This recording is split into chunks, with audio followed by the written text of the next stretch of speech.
Je sais, ça fait longtemps que je n'ai pas posté sur cette chaîne, mais il y a une très bonne raison à tout ça et je vais t'expliquer dans cette vidéo. Mais aujourd'hui, c'est un jour un peu spécial parce qu'on va aller voir Fabienne. Fabienne, c'est la personne avec qui je fais le podcast Bas de Carré. Donc on va travailler ensemble sur le podcast.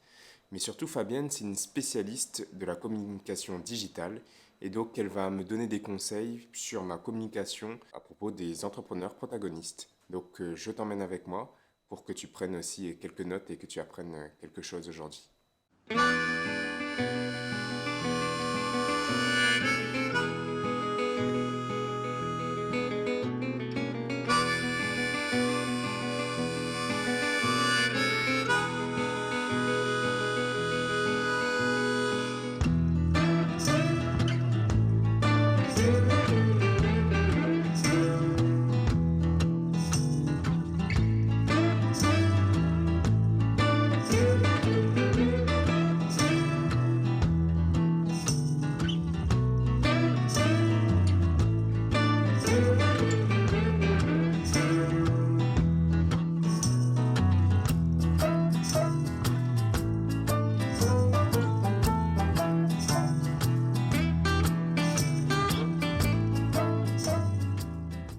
La deuxième séance, en gros, ce qu'on fait, c'est que par rapport aux cibles business, du coup, on détermine sur quel canal on va aller à la rencontre de ces cibles. Genre, en gros, ça sert à rien d'aller investir du temps sur Instagram si ta cible elle est pas sur Instagram. Okay. Et si c'est pas un levier, tu vois, de conversion. À la troisième séance, en gros, une fois qu'on sait sur quel canal tu vas investir, on dit à qui on parle sur tel canal, quels sont les grands messages. Quels sont tes grands piliers de communication? C'est genre un peu des boîtes quoi, dans lesquelles tu mets tes 3 grands messages. Et dessous, dans chaque pilier, on va pouvoir décliner. Est-ce que c'est un contenu vidéo dans lequel tu expliques le message voilà, la forme du contenu, exactement. Et là, on arrive du coup sur le mythe. Donc cette partie-là, je pense que c'est le truc le plus important pour toi. C'est que d'abord, on fait l'exercice de déterminer ce truc dont je t'avais déjà parlé, qui est la raison qu'ont les gens de te suivre sur tes canaux. La mission, c'est de dire que être entrepreneur, c'est un métier et qu'aujourd'hui, il n'y a pas vraiment d'école pour apprendre à être entrepreneur. Tu vas faire des décisions rationnelles, investir ton temps de façon la plus efficace, la plus pragmatique possible. Par le travail, par la mission, par même les échanges avec les entrepreneurs. Ils voient en moi une sorte de grand frère, ils voient en moi eux dans le futur. Ils constatent que j'ai fait, j'ai fait les erreurs, je les ai éprouvées et donc il ne faut pas qu'ils repassent par les mêmes cas, sinon c'est débile. 2000 years later. Du coup, on te suit parce qu'on a confiance en ton expérience et en tes conseils qui sont basés là-dessus, parce qu'on vient trouver une structure qui permet d'exécuter un plan et on a une direction claire qui mène vers des résultats concrets versus juste un truc d'état d'esprit, quoi. Ouais. Bon, je crois qu'il est temps. Il est temps de t'expliquer pourquoi je n'ai pas été présent sur YouTube ces dernières semaines. Déjà, ces derniers mois ont été particulièrement chargés. Pour les entrepreneurs protagonistes, c'était la première fois que je faisais des vidéos sur YouTube. En plus, je me suis fixé un rythme de dingue où je passais mon samedi à écrire, tourner et monter la vidéo de la semaine suivante. Pour le podcast Bas de Carré, il faut que j'alimente le média, que j'anime la communauté. Ça veut dire des bouquins à lire, des interviews à préparer, donc beaucoup de boulot éditorial. Sans oublier la partie commerciale pour monétiser le podcast. Et enfin, j'ai un boulot à temps plein. Donc de 9h à 19h, je suis commercial dans une très chouette start-up. Mais en bref, ces derniers mois étaient très chargés et demandeurs d'énergie. J'ai donc compris qu'il était nécessaire de faire un choix. Alors je me suis posé et je me suis demandé à quoi devait ressembler mon quotidien. J'ai résumé ça à 3 valeurs. Premièrement, je veux que mon métier me passionne, qu'il me prenne aux tripes et d'avoir hâte d'être au jour d'après pour m'attaquer à de nouveaux challenges. Deuxièmement, j'ai besoin d'être libre. Libre de créer, d'entreprendre, libre d'imaginer un futur sans limite. Parce que mon futur doit être fou. Je veux réaliser de grandes choses. Et pour ça, il faut laisser s'exprimer la folie qu'on a en soi. J'ai donc décidé de quitter mon CDI pour me consacrer à temps plein aux entrepreneurs protagonistes et à Bas de Carré. Tu l'as compris, aujourd'hui je suis plein de détermination et d'ambition. Et si je te montre mon quotidien en vidéo, c'est parce que je veux te montrer que c'est possible. Et tu vas voir concrètement comment je développe mes entreprises et mes ambitions. Alors abonne-toi pour ne pas manquer les vlogs suivants et mets un pouce bleu pour m'encourager et me donner un maximum d'énergie. Il faut que je t'explique quelque chose. Hier, je te racontais pourquoi est-ce que j'avais quitté mon job. Il y avait un grand point là-dedans, c'était que j'avais envie d'essayer de nouvelles choses, j'avais envie de folie, j'avais envie de progresser, de pas stagner, de pas faire tout le temps les mêmes choses et du coup de sortir un peu de ma zone de confort. Eh bien, j'ai une anecdote assez sympa à te raconter. J'ai reçu aujourd'hui un appel d'une journaliste de France Télévisions. En fait, avec Pat Carré, on fait régulièrement des communiqués de presse pour expliquer un peu le travail qu'on fait. Et donc, il y a une journaliste qui nous a recontactés et qui fait un reportage sur le pique-nique réunionnais. C'est une coutume un peu à La Réunion. Et pour montrer que c'est une pratique qui existe aussi ici en France métropolitaine, elle voulait faire appel à des Réunionnais et elle a choisi du coup Fabienne et moi pour représenter les Réunionnais de France. En fait, c'est assez fou. Ça veut dire que demain samedi et après-demain dimanche, donc il y a une équipe de tournage qui vient chez moi pour me filmer en train de cuisiner et préparer le pique-nique. Et dimanche, on va aller pique-niquer avec des amis, avec Fabienne. Et du coup, il y aura une équipe qui va nous filmer en train de manger, quoi.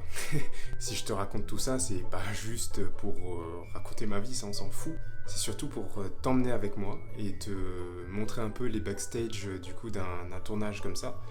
Moi, j'ai jamais été dans un reportage ou même sur un plateau de télé. Donc ça va être un peu un apprentissage et j'ai envie de partager ça avec toi dans ce vlog. Et je pense que ça va être une belle expérience qu'on pourra vivre ensemble.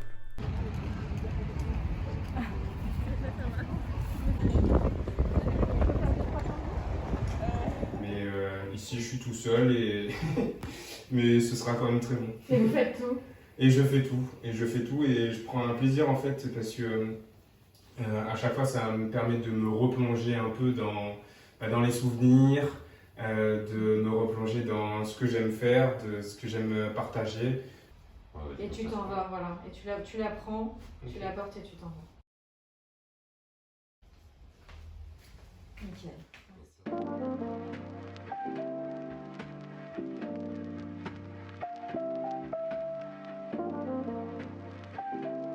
Je profite du plein air et du bon temps pour te débriefer un peu ce week-end de tournage avec France 3. En fait, on a pris le réflexe de faire de temps en temps des communiqués de presse. C'est quoi l'important des communiqués de presse? Déjà, ça apporte pas mal de crédit auprès de notre audience.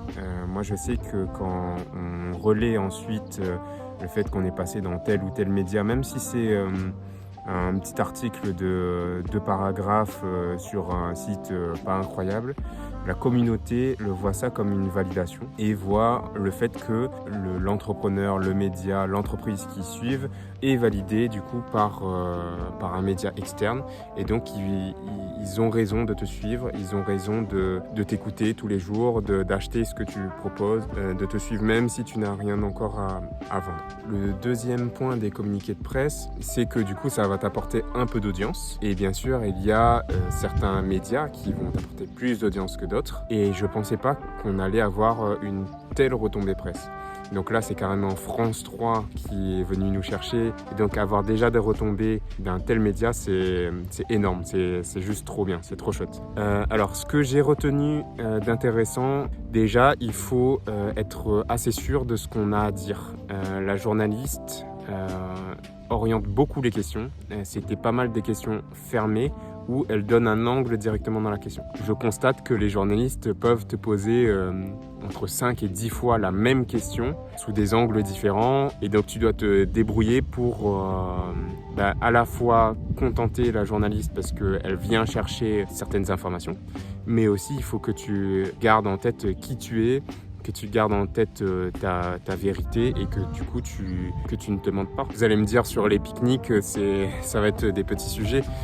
En effet, mais on parle quand même de culture, on parle d'identité et quand la communauté réunionnaise va voir ça, il ne faut pas qu'elle se sente trahie par moi parce que je n'aurais fait qu'écouter la journaliste et lui dire exactement ce ce qu'elle a envie d'entendre. Donc ça va être pareil pour toi. Si jamais tu fais des communiqués de presse et que tu te retrouves à être interviewé, note-toi un peu ce que tu as envie de dire, les messages que tu as envie de faire passer. Mets-toi aussi à la place du journaliste ou de la journaliste et du coup donne-lui beaucoup de matière pour qu'elle soit contente en fait de t'avoir choisi et de t'avoir interviewé et pour que du coup tu maximises ton temps à l'écran. En 10 heures de tournage, tu vas obtenir à la fin que 5 minutes utiles et qui vont être diffusées à l'écran. Il n'y a pas que nous bien sûr dans le documentaire. Plus on aura été sympa, plus on aura donné du dynamisme, des choses intéressantes à mettre à l'écran, et plus elle sera enclin à nous passer, à nous diffuser. Ensuite, le but c'est aussi de rester en contact avec cette journaliste, qu'elle nous identifie du coup comme des personnes qui sont agréables à interviewer, à mettre en scène, et donc quand elle aura d'autres sujets qu'elle pourra venir nous chercher. Je pense que ça c'est des points qui restent importants pour marquer tes partenaires. Et c'est donc la fin de cette vidéo, j'espère qu'elle t'aura plu. C'est un tout nouveau format que j'essaye. Donc n'hésite pas à me dire en commentaire ce que tu en as pensé, ce que je peux faire aussi pour m'améliorer.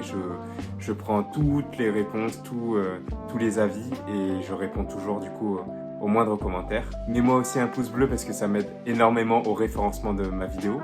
Et puis on se dit à dans 2 semaines parce que cette fois je vais prendre un rythme d'une vidéo toutes les 2 semaines.